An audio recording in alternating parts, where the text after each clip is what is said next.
Imagine a small, dusty street, just waking up before the sun. A young boy, barefoot, kicks a tattered football against a crumbling wall. His name is Aaron, he's 10 years old, and this ball is his whole world. His mother watches from a doorway, her eyes tired from a life of struggle, but filled with a glimmer of hope whenever she sees him play. The thud of the ball against the wall is a constant rhythm in their quiet street. Other kids laugh, telling him football is a useless dream for a boy like him. But their words just make him run faster, his heartbeat drowning out their doubt. School is just a place he has to be before he can get back to what he truly loves. As soon as the bell rings, he's off to an empty patch of ground, his own makeshift stadium. He trains until the sun dips below the horizon, and hunger is a constant companion that follows him home every single night. His father, a man hardened by life, often shakes his head. "Dreams don't buy bread, son," he'd say. But Aaron doesn't listen. He sleeps with that torn football clutched in his arms, holding onto it like it's the last piece of hope in the world.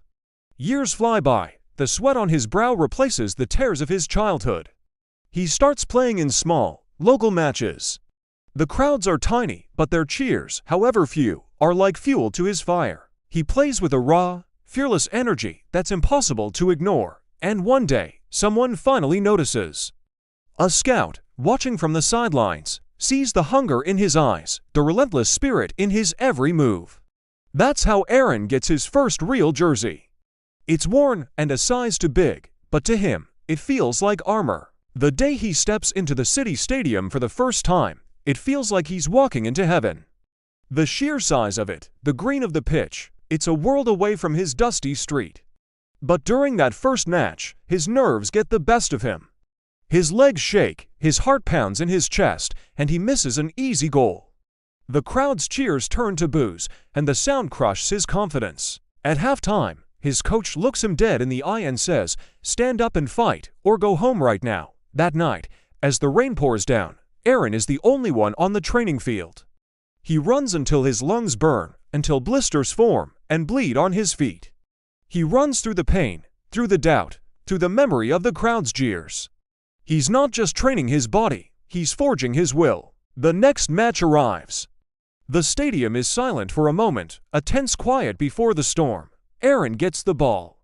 He feels different this time, calmer, stronger. He dribbles past one defender, then a second, then a third. It's like a dance. He sees the goal, takes a breath, and shoots. The net shakes, goal. The silence shatters as the crowd erupts like thunder. It's the loudest, most beautiful sound he has ever heard. Suddenly, everyone knows his name. The newspapers print his picture. He becomes a star. But fame is a heavy cloak, and with it comes immense pressure. Just when he reaches the peak of his career, disaster strikes. A brutal injury on the field threatens to end everything he's worked for. Doctors are skeptical about his return, whispering that he might never play at the same level again. Locked in a sterile hospital room, Aaron screams in frustration, in anger, in fear. But then, he takes a deep breath. He's been fighting his whole life. This is just another battle. Pain becomes his new coach, his constant teacher. Every grueling session of physical therapy, every agonizing stretch, is a step back towards the light. The day of his comeback match, the final minute, the score is tied.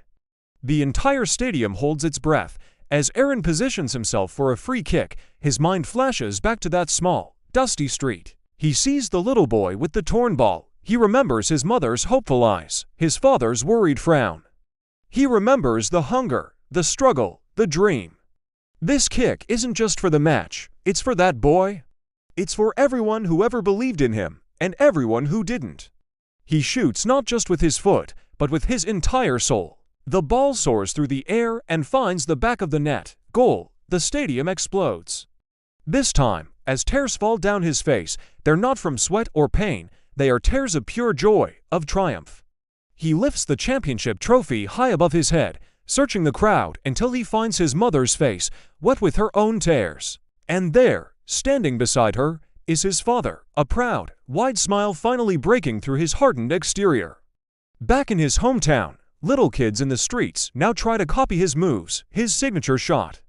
Aaron, the boy from the dusty street, is their hero.